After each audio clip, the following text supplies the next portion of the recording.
Confieso que he vivido. De Pablo Neruda.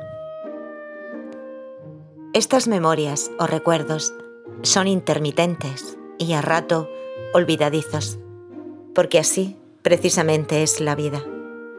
La intermitencia del sueño nos permite sostener los días de trabajo. Muchos de mis recuerdos se han desdibujado al evocarlos. Han devenido en polvo como un cristal irremediablemente herido. Las memorias del memorialista no son las memorias del poeta. Aquel vivió tal vez menos, pero fotografió mucho más y nos recrea con la pulcritud de los detalles. Este nos entrega una galería de fantasmas sacudidos por el fuego y la sombra de su época. Tal vez no viví en mí mismo. Tal vez viví la vida de los otros. De cuanto he dejado escrito en estas páginas se desprenderán siempre, como en las arboledas de otoño y como en el tiempo de las viñas, las hojas amarillas que van a morir y las uvas que revivirán en el vino sagrado. Mi vida es una vida hecha de todas las vidas del poeta. Capítulo 1. El joven provinciano. El bosque chileno. Bajo los volcanes, junto a los ventisqueros, entre los grandes lagos, el fragante, el silencioso, el enmarañado bosque chileno. Se hunden los pies en el follaje muerto. Crepitó una rama quebradiza. Los gigantescos raulíes levantan su encrespada estatura. Un pájaro de la selva fría cruza, aletea, se detiene entre los sombríos ramajes y luego, desde su escondite, suena como un oboe. Me entra por las narices hasta el alma el aroma salvaje del laurel, el aroma oscuro del boldo. El ciprés de las cuitecas intercepta mi paso. Es un mundo vertical, una nación de pájaros, una muchedumbre de hojas. Tropiezo en una piedra, escarbo la cavidad descubierta. Una inmensa araña de cabellera roja me mira con ojos fijos, inmóvil, grande como un cangrejo. Un cárabo dorado me lanza su emanación mefítica, mientras desaparece como un relámpago su radiante arco iris. Al pasar, cruzo un bosque de helechos mucho más alto que mi persona. Se me dejan caer en la cara 60 lágrimas desde sus verdes ojos fríos, y detrás de mí quedan, por mucho tiempo temblando, sus abanicos. Un tronco podrido, ¡qué tesoro! Hongos negros y azules le han dado orejas. Rojas plantas parásitas lo han colmado de rubíes. Otras plantas perezosas le han prestado sus barbas y brota, veloz, una culebra desde sus entrañas podridas, como una emanación, como que al tronco muerto se le escapara el alma. Más lejos cada árbol se separó de sus semejantes. Se yerguen sobre la alfombra de la selva secreta, y cada uno de los follajes, lineal, encrespado, ramoso, lanceolado, tiene un estilo diferente, como cortado por una tijera de movimientos infinitos. Una barranca. Abajo el agua transparente se desliza sobre el granito y el jaspe. Vuela una mariposa pura como un limón, danzando entre el agua y la luz. A mi lado me saludan con sus cabecitas amarillas las infinitas calceolarias. en la altura, como gotas arteriales de la selva mágica, se cimbran los copihúes rojos. El copihue rojo es la flor de la sangre. El copihue blanco es la flor de la nieve. En un temblor de hojas atravesó el silencio la velocidad de un zorro, pero el silencio es la ley de estos follajes. Apenas el grito lejano de un animal confuso. La intersección penetrante de un pájaro escondido. El universo vegetal susurra apenas hasta que una tempestad ponga en acción toda la música terrestre. Quien no conoce el bosque chileno, no conoce este planeta. De aquellas tierras, de aquel barro, de aquel silencio, he salido yo a andar, a cantar por el mundo.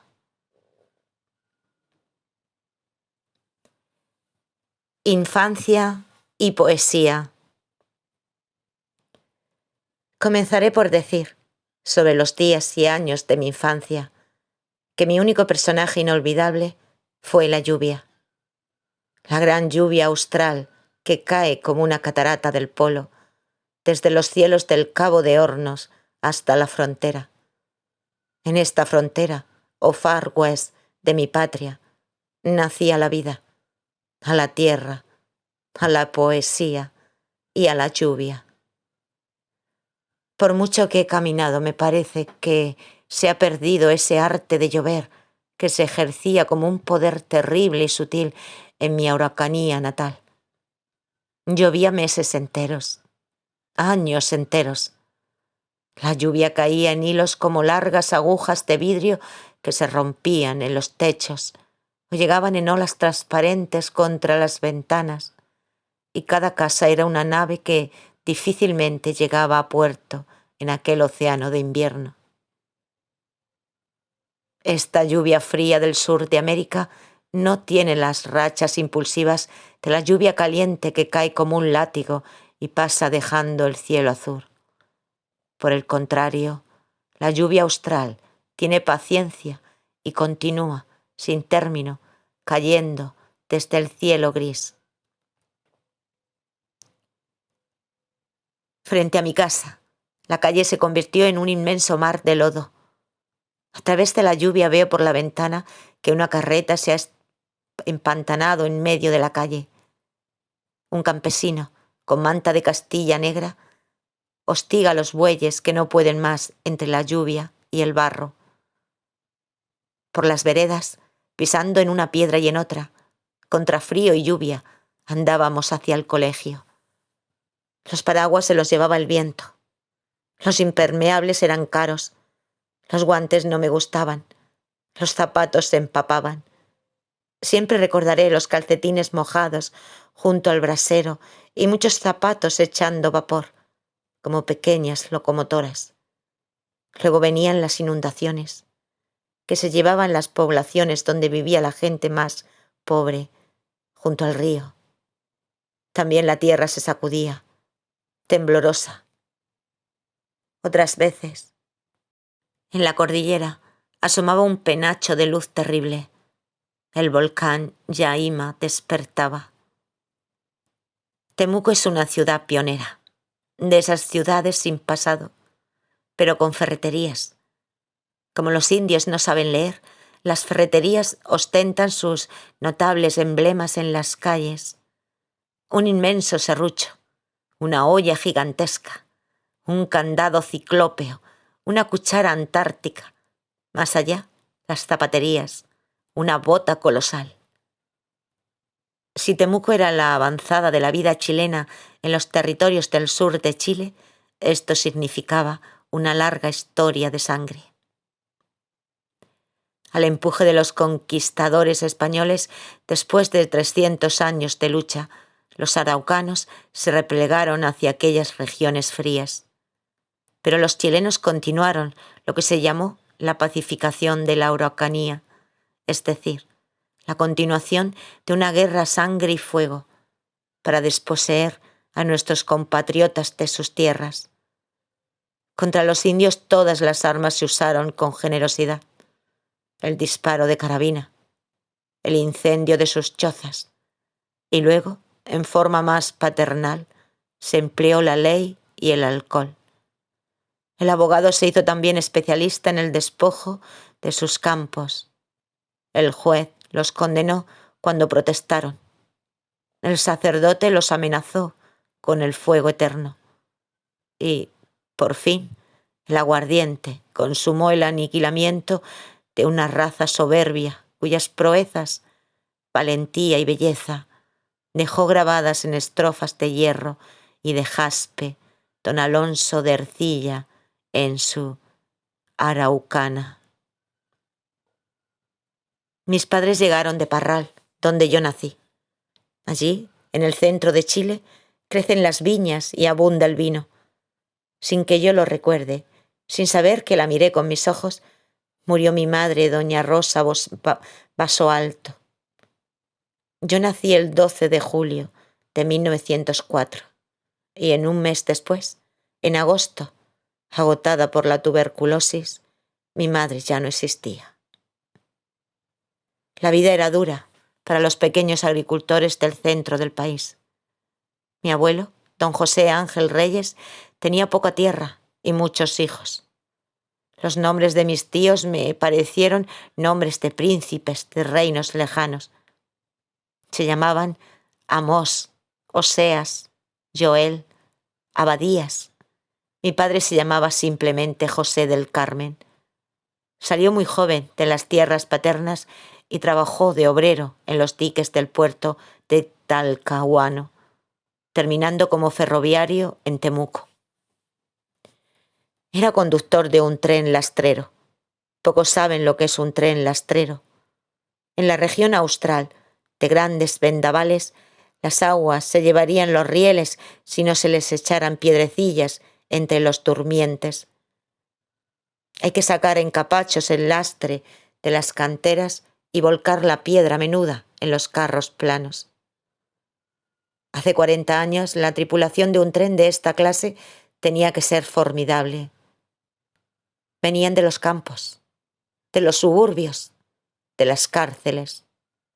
Eran gigantescos y musculosos peones. Los salarios de la empresa eran miserables y no se pedían antecedentes a los que querían trabajar en los trenes lastreros. Mi padre era el conductor del tren. Se había acostumbrado a mandar y a obedecer. A veces me llevaba con él. Picábamos piedra en Boroa, corazón silvestre de la frontera, escenario de los terribles combates entre españoles y araucanos. La naturaleza allí me daba una especie de embriaguez.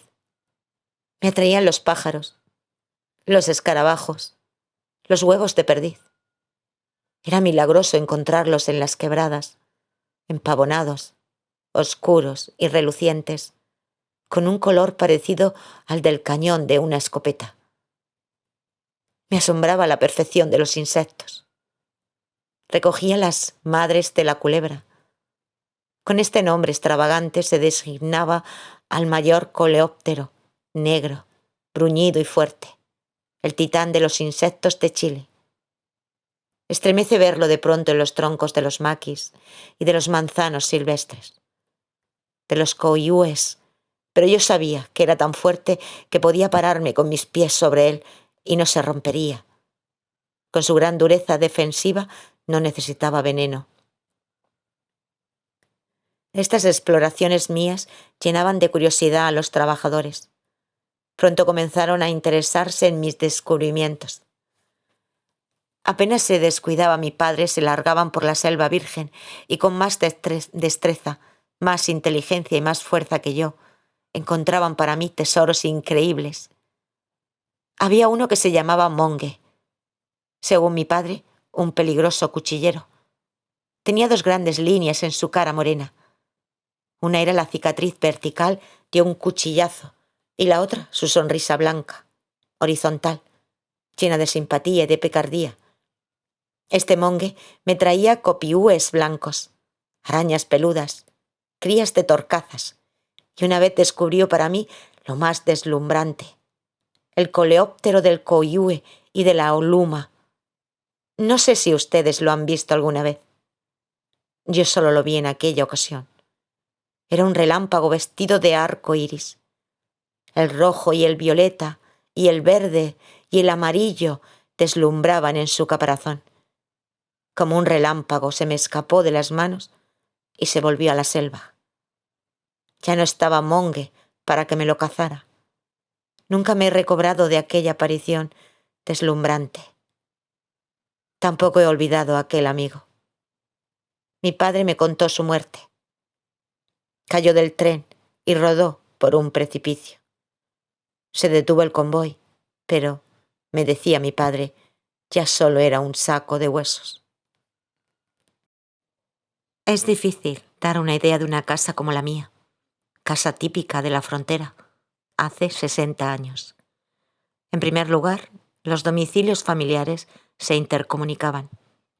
Por el fondo de los patios, los Reyes y los Ortegas, los Candia y los Mason se intercambiaban herramientas o libros, tortas de cumpleaños, ungüentos para fricciones, paraguas, mesas y sillas.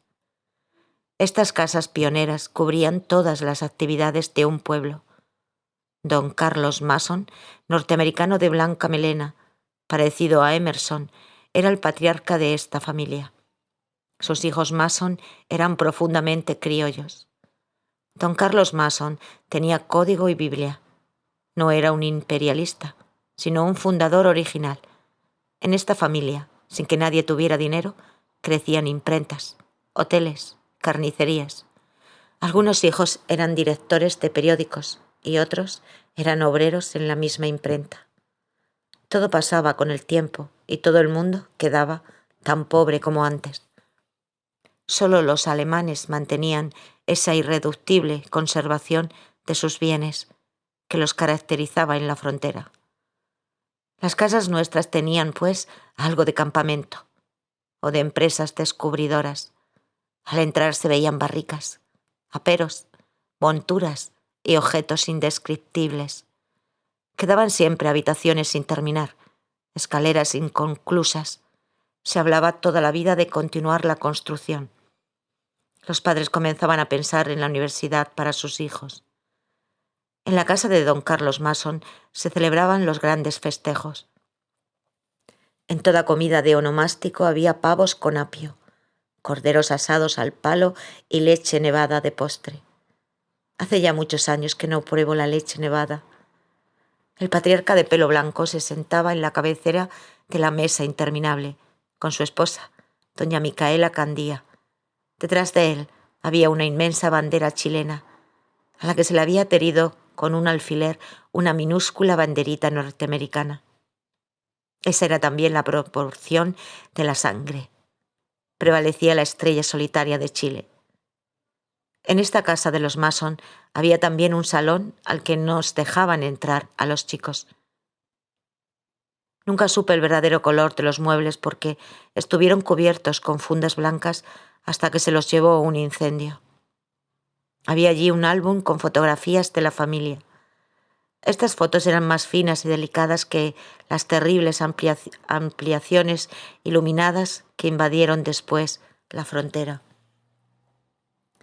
Allí había un retrato de mi madre. Era una señora vestida de negro, delgada y pensativa. Me han dicho que escribía versos, pero nunca los vi, sino aquel hermoso retrato.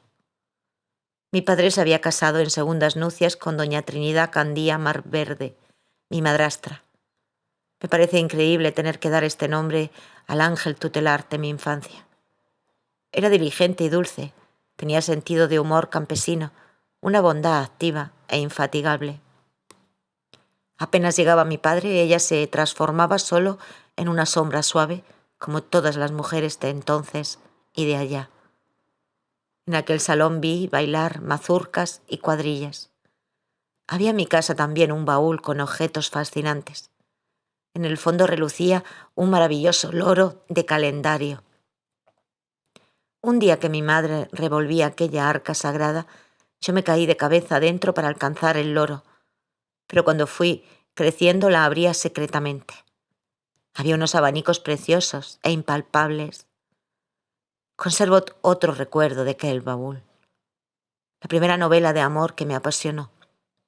Eran centenares de tarjetas postales, enviadas por alguien que las firmaba, no sé si Enrique o Alberto, y todas dirigidas a María Tielman. Estas tarjetas eran maravillosas. Eran retratos de las grandes actrices de la época con viedrecitos engastados y a veces cabellera pegada. También había castillos, ciudades y paisajes lejanos. Durante años solo me complací en las figuras. Pero a medida que fui creciendo, fui leyendo aquellos mensajes de amor escritos con una perfecta caligrafía. Siempre me imaginé que el galán aquel era un hombre de sombrero hongo, de bastón y brillante en la corbata. Pero aquellas líneas eran de arrebatadora pasión. Estaban enviadas desde todos los puntos del globo por el viajero. Estaban llenas de frases deslumbrantes, de audacia enamorada. Comencé yo a enamorarme también de María Tielman. A ella me la imaginaba como una desdeñosa actriz, coronada de perlas. Pero, ¿cómo había llegado al baúl de mi madre esas cartas? Nunca pude saberlo. A la ciudad de Temuco llegó el año 1910. En este año memorable entré al liceo, un vasto caserón con salas destartaladas y subterráneos sombríos. Desde la altura del liceo en primavera se divisaba el ondulante y delicioso río Cautín, con sus márgenes pobladas por manzanos silvestres. Nos escapábamos de las clases para meter los pies en el agua fría que corría sobre las piedras blancas. Pero el liceo era un terreno de inmensas perspectivas para mis 6 años de edad. Todo tenía posibilidad de misterio. El laboratorio de física, al que no me dejaban entrar, lleno de instrumentos deslumbrantes, de retortas y cubetas. La biblioteca, eternamente cerrada. Los hijos de los pioneros no gustaban de la sabiduría. Sin embargo, el sitio de mayor fascinación era el subterráneo. Había allí un silencio y una oscuridad muy grandes. Alumbrándonos con velas jugábamos a la guerra. Los vencedores amarraban a los prisioneros a las viejas columnas. Todavía conservo en la memoria el olor a humedad, a sitio escondido, a tumba, que emanaba del subterráneo del liceo de Temuco. Fui creciendo. Me comenzaron a interesar los libros. En las hazañas de Buffalo Bill, en los viajes de Salgari, se fue extendiendo mi espíritu por las regiones del sueño. Los primeros amores, los purísimos, se desarrollaban en cartas enviadas a Blanca Wilson. Esta muchacha era la hija del herrero y uno de los muchachos, perdido de amor por ella, me pidió que le escribiera sus cartas de amor. No recuerdo cómo serían estas cartas, pero tal vez fueron mis primeras obras literarias, pues cierta vez, al encontrarme con la colegiala, ésta me preguntó si yo era el autor de las cartas que le llevaba su enamorado. No me atreví a renegar de mis obras y muy turbado le respondí que sí. Entonces me pasó un membrillo que por supuesto no quise comer y guardé como un tesoro. Desplazado así mi compañero en el corazón de la muchacha, continué escribiéndole a ella interminables cartas de amor y recibiendo membrillos. Los muchachos en el liceo no conocían ni respetaban mi condición de poeta. La frontera tenía ese sello maravilloso de Far West, sin prejuicios. Mis compañeros se llamaban Snakes, Scales, Hausers, Smith, Titos, Seranis. Éramos iguales entre los Aracenas y los Ramírez y los Reyes. No había apellidos vascos. Había sefarditas, albalás, francos. Había irlandeses, McGuinty's, polacos, Janiszekis. Brillaban con luz oscura los apellidos araucanos, olorosos a madera y agua, Melibilus, Catríleos. Combatíamos, a veces, en el gran galpón cerrado, con bellotas de encina. Nadie que no lo haya recibido sabe lo que duele un bellotazo. Antes de llegar al liceo nos llenábamos los bolsillos de armamentos. Yo tenía esa escasa capacidad, ninguna fuerza y poca astucia. Siempre llevaba la peor parte. Mientras me entretenía observando la maravillosa bellota verde y pulida con su caperuza rugosa y gris, mientras trataba torpemente de fabricarme con ella una de esas pipas que luego me arrebataban, ya me había caído un diluvio de bellotazos en la cabeza. Cuando estaba en el segundo año se me ocurrió llevar un sombrero impermeable de color verde vivo. Este sombrero pertenecía a mi padre, como su manta de Castilla, sus faroles de señales verdes y rojas que estaban cargados de fascinación para mí y apenas podía, los llevaba al colegio para pavonearme con ellos. Esta vez llovía impecablemente y nada más formidable que el sombrero de hule verde que parecía un loro. Apenas llegué al galpón en que corrían como locos 300 forajidos. Mi sombrero voló como un loro. Yo lo perseguía y cuando lo iba a cazar volaba de nuevo entre los aullidos más ensordecedores que escuché jamás. Nunca lo volví a ver. En estos recuerdos no veo bien la precisión periódica del tiempo. Se me confunden hechos minúsculos que tuvieron importancia para mí y me parece que debe ser esta mi primera aventura erótica, extrañamente mezclada a la historia natural. Tal vez el amor y la naturaleza fueron desde muy temprano los yacimientos de mi poesía. Frente a mi casa vivían dos muchachas que de continuo me lanzaban miradas que me ruborizaban. Lo que yo tenía de tímido y de silencioso lo tenían ellas de precoces y diabólicas. Esa vez, parado en la puerta de mi casa, trataba de no mirarlas. Tenían en sus manos algo que me fascinaba. Me acerqué con cautela y me mostraron un nido de pájaro silvestre, tejido con musgo y plumillas, que guardaba en su interior unos maravillosos huevecillos de color turquesa. Cuando fui a tomarlo, una de ellas me dijo que primero debían hurgar en mis ropas. Temblé de terror y me escabullí rápidamente, perseguido por las jóvenes ninfas que enarbolaban el incitante tesoro. En la persecución entré por un callejón hacia el local deshabitado de una panadería de propiedad de mi padre. Las asaltantes lograron alcanzarme y comenzaban a despojarme de mis pantalones cuando por el corredor se oyeron los pasos de mi padre. Allí terminó el nido. Los maravillosos huevecillos quedaron rotos en la panadería abandonada, mientras, debajo del mostrador, asaltado y asaltantes, conteníamos la respiración. Recuerdo también que una vez, buscando los pequeños objetos y los minúsculos seres de mi mundo en el fondo de mi casa, encontré un agujero en una tabla de cercado. Miré a través del hueco y vi un terreno igual al de mi casa, baldío y silvestre. Me retiré unos pasos porque vagamente supe que iba a pasar algo. De pronto apareció una mano. Era la mano pequeñita de un niño de mi edad. Cuando me acerqué ya no estaba la mano y en su lugar había una diminuta oveja blanca. Era una oveja de lana desteñida. Las ruedas con que se deslizaba se habían escapado. Nunca había visto yo una oveja tan linda. Fui a mi casa y volví con un regalo que dejé en el mismo sitio. Una piña de pino, entreabierta, olorosa y balsámica, que yo adoraba. Nunca más vi la mano del niño. Nunca más he vuelto a ver una ovejita como aquella. La perdí en un incendio. Y aún ahora, en estos años, cuando paso por una juguetería, miro furtivamente las vitrinas. Pero es inútil. Nunca más se hizo una oveja como aquella. El arte de la lluvia.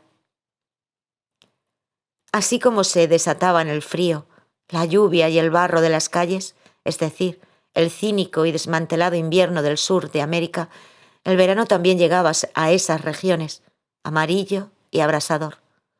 Estábamos rodeados de montañas vírgenes, pero yo quería conocer el mar. Por suerte, mi voluntarioso padre consiguió una casa prestada de uno de sus numerosos compadres ferroviarios. Mi padre, el conductor, en plenas tinieblas, a las 4 de la noche, nunca he sabido por qué se dice a las 4 de la mañana, despertaba a toda la casa con su pito de conductor. Desde ese minuto no había paz, ni tampoco había luz, y entre velas cuyas llamitas se doblegaban por causas de las rachas que se colaban por todas partes, mi madre, mis hermanos Laura y Rodolfo y la cocinera corrían de un lado a otro, enrollando grandes colchones que se transformaban en pelotas inmensas envueltas en telas de yute, que eran apresuradamente corridas por las mujeres. Había que embarcar las camas en el tren. Estaban calientes todavía los colchones cuando partían a la estación cercana. Enclenque y feble por naturaleza, sobresaltado en mitad del sueño, yo sentía náuseas y escalofríos. Mientras tanto, los trajines seguían, sin terminar nunca, en la casa. No había cosa que no se llevaran para ese mes de vacaciones de pobres. Hasta los secadores de mimbre, que se ponían sobre los braseros encendidos para secar las sábanas y la ropa perpetuamente humedecida por el clima, eran etiquetados y metidos en la carreta que esperaba los bultos.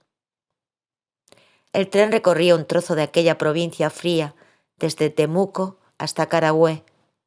Cruzaba inmensas extensiones deshabitadas sin cultivos. Cruzaba los bosques vírgenes. Sonaba como un terremoto por túneles y puentes. Las estaciones quedaban aisladas en medio del campo, entre aromos y manzanos floridos. Los indios araucanos, con sus ropas rituales y su majestad ancestral, esperaban en las estaciones para vender a los pasajeros corderos, gallinas, huevos y tejidos. Mi padre siempre compraba algo con interminable regateo. Era de ver su pequeña barba rubia levantando una gallina frente a una araucana impenetrable que no bajaba en medio centavo del precio de su mercadería. Cada estación tenía un nombre más hermoso, casi todos heredados de las antiguas posesiones araucanas. Esa fue la región de los más encarnizados combates entre los invasores españoles y los primeros chilenos, hijos profundos de aquella tierra. Labranza era la primera estación. Boroa y Ranquilco la seguían. Nombres con aroma de plantas salvajes, y a mí me cautivaban con sus sílabas. Siempre estos nombres araucanos significaban algo delicioso. Miel escondida, lagunas o río cerca de un bosque, o monte con apellido de pájaro. Pasábamos por la pequeña aldea de Imperial, donde casi fue ejecutado por el gobernador español el poeta don Alonso de Ercilla. En los siglos XV y XVI aquí estuvo la capital de los conquistadores. Los araucanos en su guerra patria inventaron la táctica de tierra arrasada.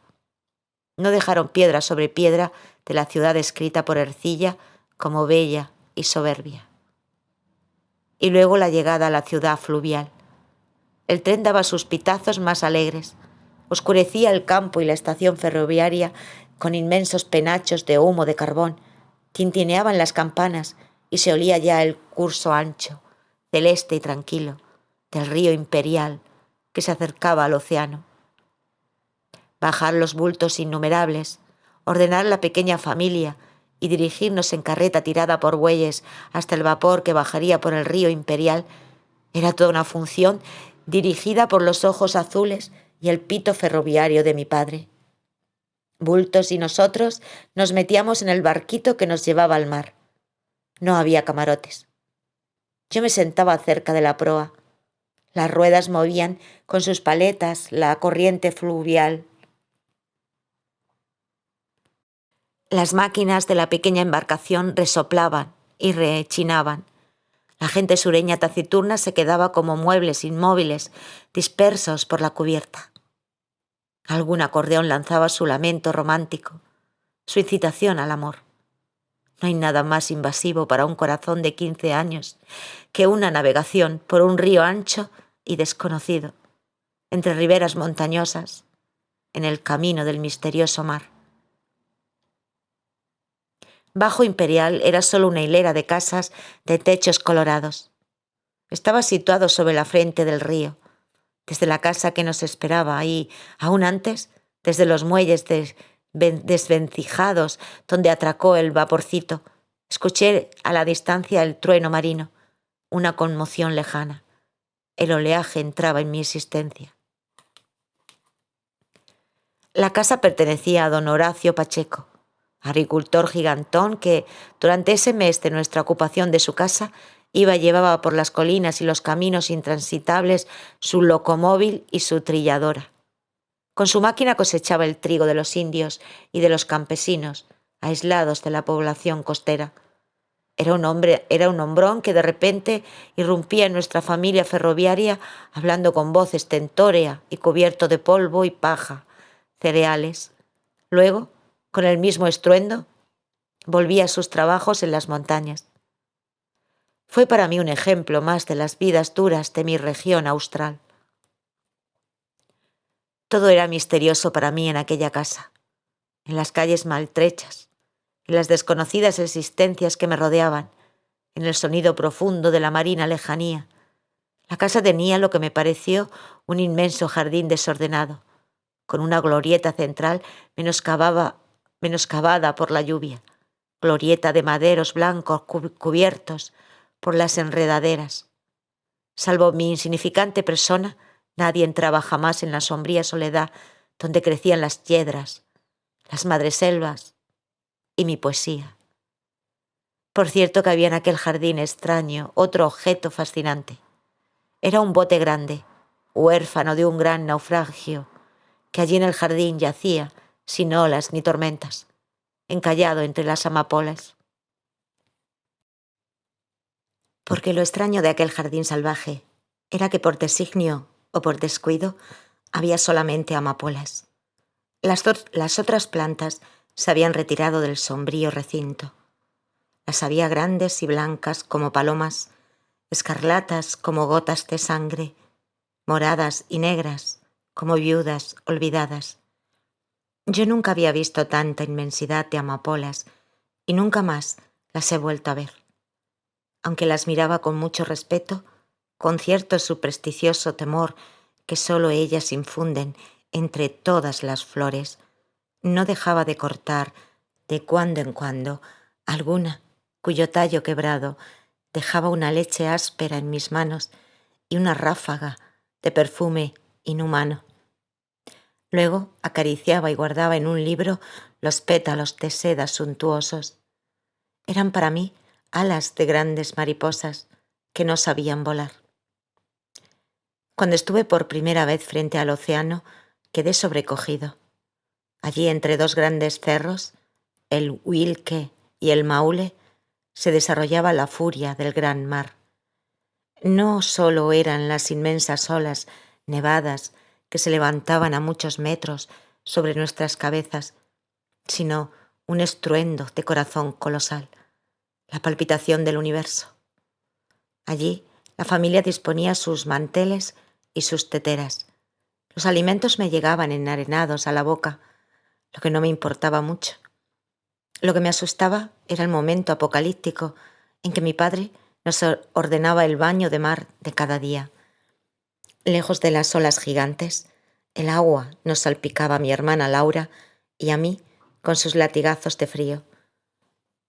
Y creíamos, temblando, que el dedo de una ola nos arrastraría hacia las montañas del mar. Cuando ya con los dientes castañeteando y las costillas amoratadas nos disponíamos mi hermana y yo, tomados de la mano, a morir, sonaba el pito ferroviario y mi padre nos ordenaba salir del martirio. Contaré otros misterios del territorio aquel.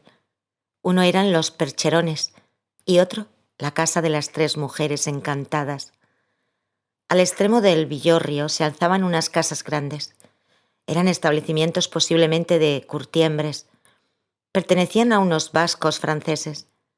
Casi siempre estos vascos manejaban en el sur de Chile las industrias del cuero. La verdad es que no sé bien de qué se trataba. Lo único que me interesaba era ver cómo salían de los portones, a cierta hora del atardecer, unos grandes caballos que atravesaban el pueblo. Eran caballos percherones, potros y yeguas de estatura gigantesca. Sus grandes crines caían como cabelleras sobre los altísimos lomos. Tenían patas inmensas, también cubiertas de ramos de pelambre que, al galopar, ondulaban como penachos. Eran rojos, blancos, rosillos, poderosos. Así habrían andado los volcanes si pudiesen trotar y galopar como aquellos caballos colosales. Como una conmoción de terremoto, caminaban sobre las calles polvorientas y pedregosas. Relinchaban roncamente, haciendo un ruido subterráneo que estremecía la tranquila atmósfera. Arrogantes, inconmensurables y estatuarios. Nunca he vuelto a ver caballos como esos en mi vida, a no ser aquellos que vi en China. Tallados en piedra, como monumentos tumbales de la dinastía Ming. Pero la piedra más venerable no puede dar el espectáculo de aquellas tremendas vidas animales que parecían, a mis ojos de niño, salir de la oscuridad de los sueños para dirigirse a otro mundo de gigantes. En realidad, aquel mundo silvestre estaba lleno de caballos. Por las calles, jinetes chilenos, alemanes o mapuches, todos con ponchos de lana negra de Castilla, subían o bajaban de sus monturas. Los animales flacos o bien tratados, escuálidos u opulentos, se quedaban allí donde los jinetes les dejaban, rumiando hierbas de las veredas y echando vapor por las narices. Estaban acostumbrados a sus amos y a la solitaria vida del poblado. Volvían más tarde, cargados con bolsas de comestibles o de herramientas, hacia las intrincadas alturas, subiendo por pésimos caminos o galopando infinitamente por la arena junto al mar. De cuando en cuando salía de una agencia de empeño o de una taberna sombría algún jinete araucano que, con dificultad, montaba a su inmutable caballo y que luego tomaba el camino de regreso a su casa entre los montes, tambaleando de lado a lado, borracho hasta la inconsciencia. Al mirarlo comenzar y continuar su camino, me parecía que el centauro alcoholizado iba a caer al suelo cada vez que se ladeaba peligrosamente. Pero me equivocaba. Siempre volvía a erguirse para luego inclinarse otra vez, doblándose hacia el otro lado y siempre recuperándose pegado a la montura. Así continuaría montado sobre el caballo por kilómetros y kilómetros, hasta fundirse en la salvaje naturaleza como un animal vacilante, oscuramente invulnerable. Muchos veranos más volvimos, con las mismas ceremonias domésticas, a la región fascinante. Fui creciendo, leyendo, enamorándome y escribiendo al paso del tiempo, entre los amargos inviernos de Temuco y el misterioso estío de la costa. Me acostumbré a andar a caballo. Mi vida fue haciéndose más alta y espaciosa por las rutas de empinada arcilla, por caminos de cuevas imprevistas, de curvas imprevistas. Me salían al encuentro los vegetales enmarañados, el silencio o el sonido de los pájaros selváticos, el estallido súbito de un árbol florido, cubierto con un traje escarlata, como un inmenso arzobispo de las montañas, o nevado por una batalla de flores desconocidas. De cuando en cuando también, inesperadas, la flor del copihue, salvaje, indomable, irreductible, colgando de los matorrales como una gota fresca de sangre. Fui habituándome al caballo, a la montura, a los duros y complicados aperos, a las crueles espuelas que tintineaban en mis talones. Se comenzó por infinitas playas o montes enmarañados una comunicación entre mi alma, es decir, entre mi poesía y la tierra más solitaria del mundo. De esto hace muchos años, pero esa comunicación, esa revelación, ese pacto con el espacio han continuado existiendo en mi vida. Mi primer poema. Ahora voy a contarles alguna historia de pájaros. En el lago Budi perseguían a los cisnes con ferocidad. Se acercaban a ellos sigilosamente en los botes y luego rápido, rápido remaban. Los cisnes, como los albatros, emprenden difícilmente el vuelo. Deben correr patinando sobre el agua. Levantan con dificultad sus grandes alas. Los alcanzaban y a garrotazos terminaban con ellos. Me trajeron un cisne medio muerto. Era una de esas maravillosas aves que no he vuelto a ver en el mundo, el cisne cuello negro. Una nave de nieve con el esbelto cuello como metido en una estrecha media de seda negra, el pico anaranjado y los ojos rojos. Esto fue cerca del mar, en Puerto Saavedra, Imperial del Sur.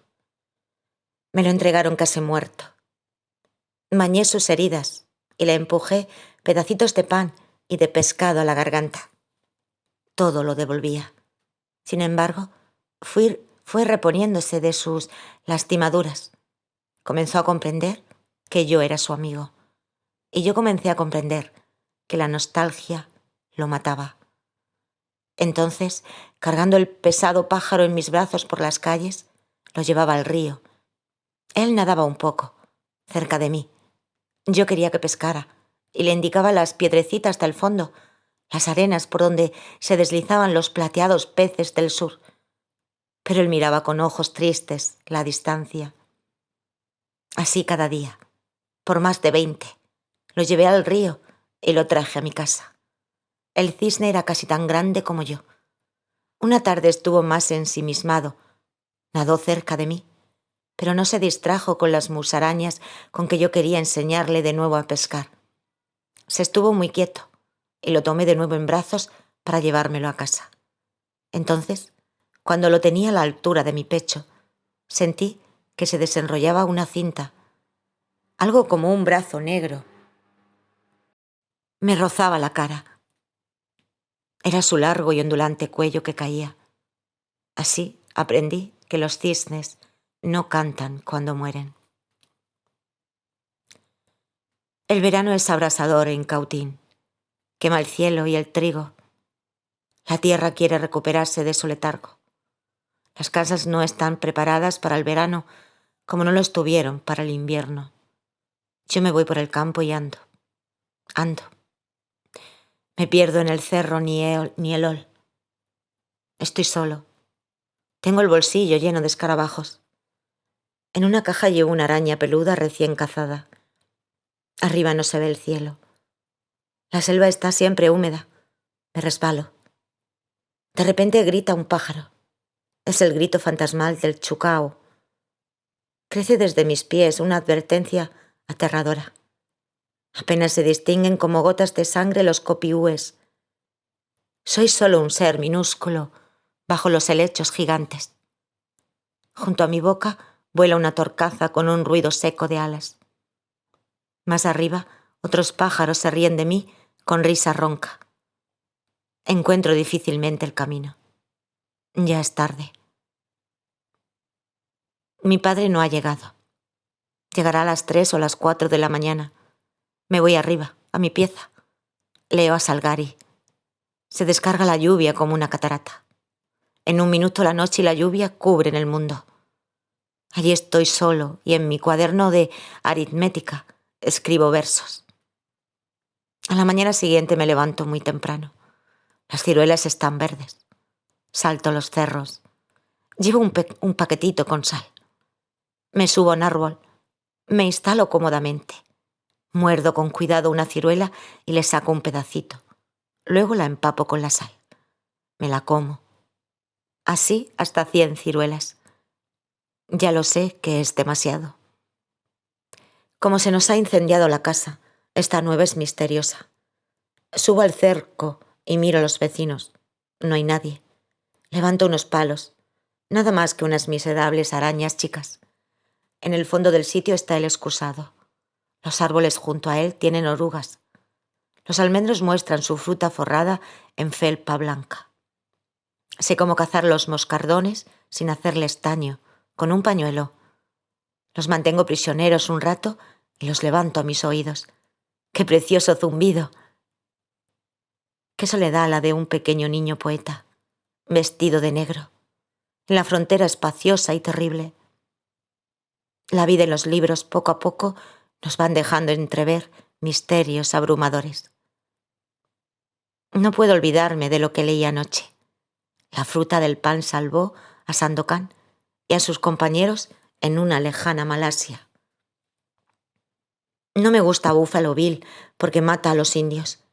Pero qué buen corredor de caballo. Qué hermosas las praderas y las tiendas cónicas de los Pieles Rojas. Muchas veces me han preguntado cuándo escribí mi primer poema. ¿Cuándo nació en mí la poesía? Trataré de recordarlo.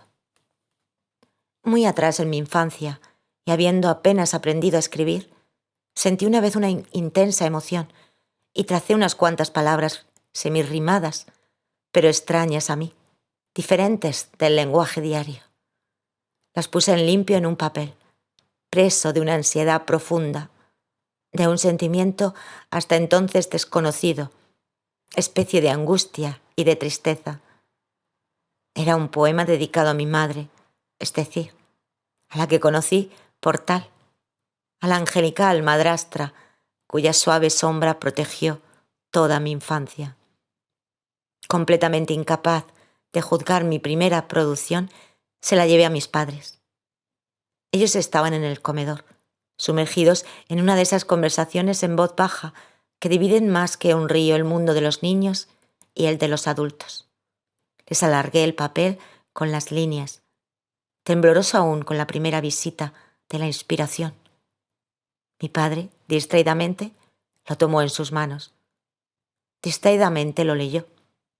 Distraídamente me lo devolvió, diciéndome: ¿de dónde lo copiaste?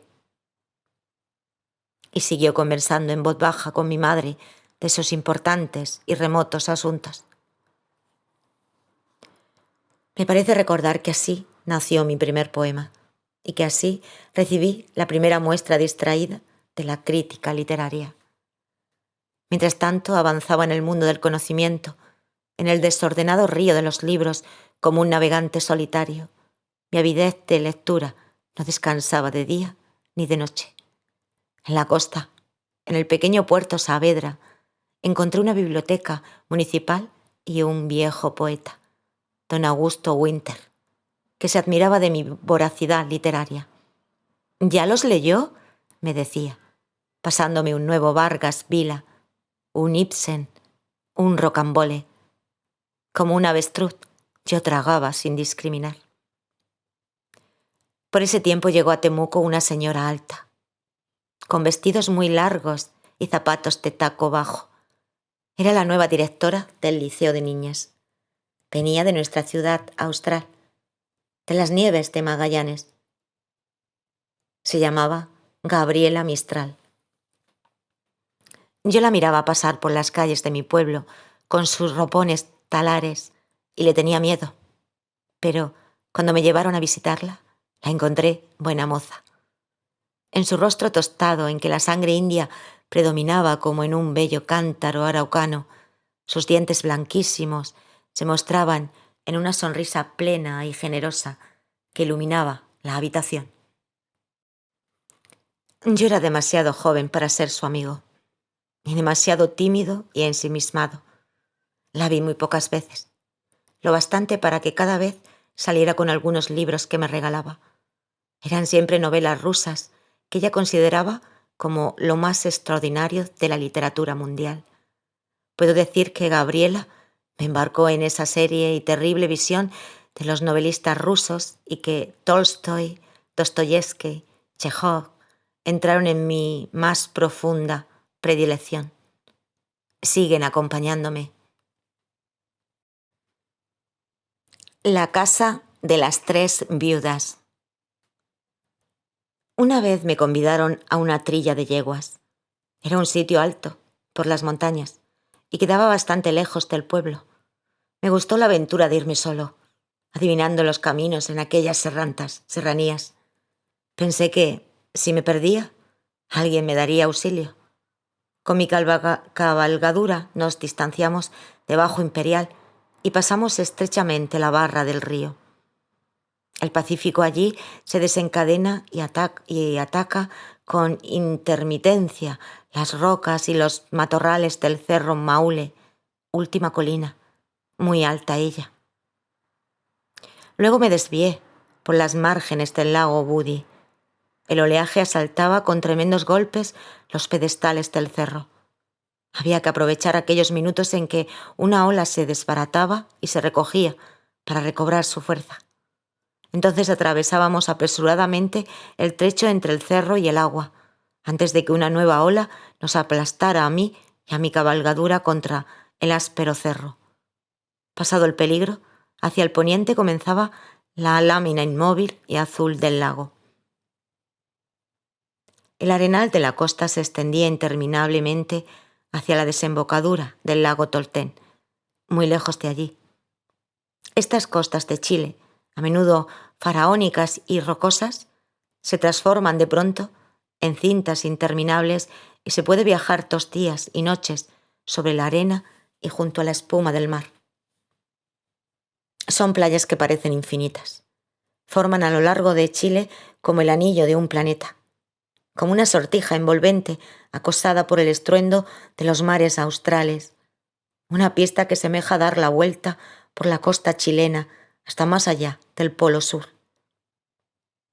Por el lado de los bosques me saludaban los avellanos de ramajes verde oscuros y brillantes, tachonados a veces por racimos de frutas, avellanas que parecían pintadas de bermellón, tan rojas son en esa época del año. Los colosales helechos del sur de Chile eran tan altos que pasábamos bajo sus ramas sin tocarlos, yo y mi caballo. Cuando mi cabeza rozaba sus verdes, caía sobre nosotros una descarga de rocío. A mi lado derecho se extendía el lago Budi, una lámina constante y azul que limitaba con los lejanos bosques. Solamente al final vi a algunos habitantes. Eran extraños pescadores. En aquel trecho en que se unen, o se besan, o se agreden el océano y el lago, quedaban entre 2 aguas algunos peces marinos, expulsados por las aguas violentas. Especialmente codiciadas eran las grandes lisas, anchos peces plateados que en esos bajíos se debatían extraviados. Los pescadores, 1, 2, 4, 5, verticales y ensimismados, acechaban el rastro de los peces perdidos y, de pronto, con un golpe formidable, dejaban caer un largo tridente sobre el agua. Luego levantaban en lo alto aquellas ovaladas pulpas de plata que temblaban y brillaban al sol antes de morir en el cesto de los pescadores. Ya atardecía. Había abandonado las riberas del lago y me había internado buscando el rumbo en las encrespadas estribaciones de los montes. Oscurecía palmo a palmo. De pronto cruzaba como un ronco susurro el lamento de un desconocido pájaro selvático. Algún águila o cóndor, desde la altura crepuscular, parecía detener sus alas negras, señalando mi presencia, siguiéndome con pesado vuelo. Aullaban o ladraban, o cruzaban el camino veloces zorros de cola roja, o ignoradas alimañas del bosque secreto. Comprendí que me había extraviado. La noche y la selva, que fueron mi regocijo, ahora me amenazaban, me llenaban de pavor. Un único, solitario viajero se cruzó de repente conmigo en la oscuriente soledad del camino. Al acercarnos y detenerme, vi que era uno más de esos campesinos desgarbados, de poncho pobre y caballo flaco, que de cuando en cuando emergían del silencio. Le conté lo que me pasaba. Me contestó que ya no llegaría yo aquella noche a la trilla. Él conocía rincón por rincón todo el paisaje, sabía el lugar exacto donde estaban trillando. Le dije que yo no quería pasar la noche a la intemperie. Le pedí que me diera algún consejo para guarecerme hasta que amaneciera. Sobriamente me indicó que siguiera por 2 leguas un pequeño sendero derivado del camino. De lejos va a ver las luces de una casa grande de madera, de 2 pisos, me dijo. ¿Es un hotel?, le pregunté. No, jovencito, pero lo recibirán muy bien. Son 3 señoras francesas maderadas que viven aquí desde hace 30 años. Son muy buenas con todo el mundo. La acogerán a usted. Agradecí al guaso sus parsimoniosos consejos y él se alejó trotando sobre el desvencijado caballejo. Yo continué por el estrecho sendero, como un alma en pena. Una luna virginal, curva y blanca como un fragmento de uña recién cortada, comenzaba su ascenso por el cielo. Cerca de las 9 de la noche divisé las inconfundibles luces de una casa. Apresuré mi caballo antes de que sus cerrojos y trancas me volaran la entrada a aquel milagroso santuario. Pasé las tranqueras de la propiedad y, esquivando troncos cortados y montañas de aserrín, llegué a la puerta o pórtico blanco de aquella casa tan insólitamente perdida en aquellas soledades. Llamé a la puerta, primero suavemente, luego con más fuerza. Cuando pasaron los minutos y pavorosamente imaginé que no había nadie, apareció una señora de pelo blanco, delgada y enlutada. Me examinó con ojos severos y luego entreabrió la puerta para interrogar al intempestivo viajero. «¿Quién es usted y qué desea?», dijo una voz suave, de fantasma. «Me he perdido en la selva. Soy estudiante. Me convidaron a la trilla de los Hernández. Vengo muy cansado. Me dijeron que usted y sus hermanas son muy bondadosas. Solo deseo dormir en cualquier rincón y seguir al alba mi camino hacia la cosecha de los Hernández». «Adelante», me contestó. «Está usted en su casa». Me llevó a un salón oscuro y ella misma encendió 2 o 3 lámparas de parafina. Observé que eran bellas lámparas Art Nouveau, de opalina y bronces dorados. El salón olía húmedo. Grandes cortinas rojas resguardaban las altas ventanas. Los sillones estaban cubiertos por una camisa blanca que los preservaba. ¿De qué? Aquel era un salón de otro siglo, indefinible e inquietante como un sueño.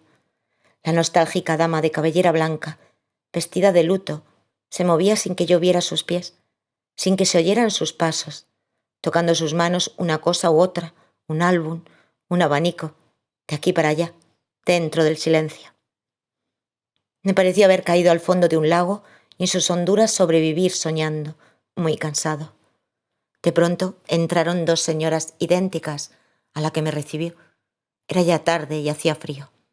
Se sentaron a mi alrededor, una con leve sonrisa de lejanísima coquetería, la otra mirándome con los mismos melancólicos ojos de la que me abrió la puerta. La conversación se fue súbitamente muy lejos de aquellos campos remotos, lejos también de la noche taladrada por miles de insectos, croar de ranas y cantos de pájaros nocturnos. Indagaban sobre mis estudios. Nombré inesperadamente a Baudelaire, diciéndoles que yo había empezado a traducir sus versos. Fue como una chispa eléctrica. Las 3 damas apagadas se encendieron. Sus tránsidos ojos y sus rígidos rostros se transmutaron, como si se les hubiera desprendido 3 máscaras antiguas de sus antiguos rasgos. «¡Baudelaire!», exclamaron. «Es quizá la primera vez desde que el mundo existe que se pronuncia ese nombre en estas soledades. Aquí tenemos sus Fleurs du Mal. Solamente nosotras podemos leer sus maravillosas páginas en 500 kilómetros a la redonda. Nadie sabe francés en estas montañas». 2 de las hermanas habían nacido en Aviñón. La más joven, francesa también de sangre, era chilena de nacimiento. Sus abuelos, sus padres, todos sus familiares habían muerto hacía mucho tiempo. Ellas 3 se acostumbraron a la lluvia, al viento, al aserrín del aserradero, al contacto de un escasísimo número de campesinos primitivos y de sirvientes rústicos. Decidieron quedarse allí, única casa en aquellas montañas hirsutas. Entró una empleada indígena y susurró algo al oído de la señora mayor. Salimos entonces, a través de corredores helados, para llegar al comedor. Me quedé atónito. En el centro de la estancia, una mesa redonda de largos manteles blancos se iluminaba con 2 candelabros de plata llenos de velas encendidas. La plata y el cristal brillaban al par en aquella mesa sorprendente. Me invadió una timidez extrema, como si me hubiera invitado la reina Victoria a comer en su palacio. Llegaba desgreñado, fatigado y polvoriento, y aquella era una mesa que parecía haber estado esperando a un príncipe. Yo estaba muy lejos de serlo. Más bien debía parecerles un sudoroso arriero que había dejado a la puerta su tropilla de ganado. Pocas veces he comido tan bien. Mis anfitriones eran maestras de cocina y habían heredado de sus abuelos las recetas de la dulce Francia. Cada guiso era inesperado, sabroso y oloroso. De sus bodegas trajeron vinos viejos, conservados por ellas según las leyes del vino de Francia. A pesar de que el cansancio me cerraba de repente los ojos, les oía referir cosas extrañas. El mayor orgullo de las hermanas era el refinamiento culinario. La mesa era para ellas el cultivo de una herencia sagrada, de una cultura a la que nunca más regresarían, apartadas de su patria por tiempo y por mares inmensos. Me mostraron, como burlándose de sí mismas, un curioso fichero. «Somos unas viejas maniáticas», me dijo la menor. Durante 30 años habían sido visitadas por 27 viajeros que llegaron hasta esta casa remota, unos por negocios, otros por curiosidad, algunos como yo por azar. Lo nunca visto era que guardaban una ficha relativa a cada uno de ellos, con la fecha de la visita y el menú que ellas habían aderezado en cada ocasión. El menú lo conservamos para no repetir un solo plato, si alguna vez volvieran esos amigos. Me fui a dormir y caí en la cama como un saco de cebollas en un mercado. Al alba, en la oscuridad, encendí una vela. Me lavé y me vestí. Ya clareaba cuando uno de los mozos me ensilló el caballo. No me atreví a despedirme de las damas gentiles y enlutadas. En el fondo de mí, algo me decía que todo aquello había sido un sueño extraño y encantador y que no debía despertarme para no romper el hechizo. Hace ya 45 años de este suceso, acontecido en el comienzo de mi adolescencia. ¿Qué habrá pasado con aquellas 3 señoras desterradas con sus flegs de mal en medio de la selva virgen? ¿Qué habrá sido de sus viejas botellas de vino, de su mesa resplandeciente iluminada por 20 bujías? ¿Cuál habrá sido el destino de los aserraderos y de la casa blanca perdida entre los árboles? Habrá sobrevenido lo más sencillo de todo, la muerte y el olvido. Quizá la selva devoró aquellas vidas y aquellos salones que me acogieron en una noche inolvidable, pero en mi recuerdo siguen viviendo como en el fondo transparente del lago de los sueños. Honor a esas 3 mujeres melancólicas que en su salvaje soledad lucharon sin utilidad ninguna para mantener un antiguo decoro. Defendían lo que supieron hacer las manos de sus antepasados, es decir, las últimas gotas de una cultura deliciosa, allá lejos, en el último límite de las montañas más impenetrables y más solitarias del mundo. El amor junto al trigo. Llegué al campamento de los Hernández antes del mediodía, fresco y alegre. Mi cabalgata solitaria por los caminos desiertos, el descanso del sueño, todo eso refulgía en mi taciturna juventud. La trilla del trigo, de la avena, de la cebada, se hacía una a yegua. No hay nada más alegre en el mundo que ver girar las yeguas, trotando alrededor de la parva del grano, bajo el grito acucioso de los jinetes. Había un sol espléndido y el aire era un diamante silvestre que hacía brillar las montañas. La trilla es una fiesta de oro. La paja amarilla se acumula en montañas doradas. Todo es actividad y bullicio. Sacos que corren y se llenan, mujeres que cocinan, caballos que se desbocan, perros que ladran, niños que a cada instante hay que librar, como si fueran frutos de la paja, de las patas de los caballos. Los Hernández eran una tribu singular. Los hombres despeinados y sin afeitarse, en mangas de camisa y con revólver al cinto, estaban casi siempre pringados de aceite, de polvo cereal, de barro, o mojados hasta los huesos por la lluvia. Padres, hijos, sobrinos, primos eran todos de la misma catadura. Permanecían horas enteras ocupados debajo de un motor, encima de un techo, trepados a una máquina trilladora. Nunca conversaban. De todo hablaban en broma, salvo cuando se peleaban. Para pelear eran unas trombas marinas. Arrasaban con lo que se les ponía por delante. Eran también los primeros en los asados de res a pleno campo, en el vino tinto y en las guitarras plañideras. Eran hombres de la frontera, la gente que a mí me gustaba. Yo, estudiantil y pálido, me sentía disminuido junto a aquellos bárbaros activos, y ellos, no sé por qué, me trataban con cierta delicadeza que en general no tenían para nadie. Después del asado, de las guitarras, del cansancio cegador del sol y del trigo, había que arreglárselas para pasar la noche. Los matrimonios y las mujeres solas se acomodaban en el suelo, dentro del campamento levantado con tablas recién cortadas. En cuanto a los muchachos, fuimos destinados a dormir en la era. La era elevada, su montaña de paja, y podía incrustarse un pueblo entero en su blandura amarilla. Para mí todo aquello era una inusitada incomodidad. No sabía cómo desenvolverme. Puse cuidadosamente mis zapatos bajo una capa de paja de trigo, la cual debía servirme como almohada. Me quité la ropa, me envolví en mi poncho y me hundí en la montaña de paja.